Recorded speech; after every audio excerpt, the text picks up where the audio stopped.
তুই শুনলি রনি? ওই ঘর থেকে কান্নার আওয়াজ আসছে মনে হচ্ছে। ভূত হবে না তো? আগেরও শুনেছিলাম এই ঘরটা নাকি ভয়ের জন্য বন্ধ। চল দেখে আসি, ভয় পেলে চলবে না। পিঙ্কি, একটু ধীরে যা, আমার যেন কেমন লাগছে। দেখে তো মনে হচ্ছে আলমারির পিছনে কিছু আছে। আমি আলমারিটা খুলছি। উফ, বাঁচলাম। আলমারির ভিতরে তো দমই বন্ধ হয়ে যাচ্ছিল রে।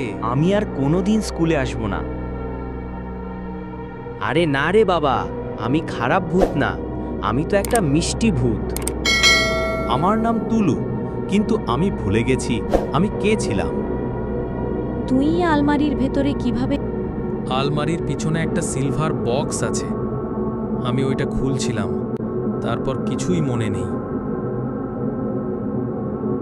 ওই দেখ, বক্স থেকে আলো বের হচ্ছে। এইটা কি রহস্য? পুরো ভিডিওটা দেখার জন্য নিচে দেওয়া লিঙ্কে প্রেস করুন।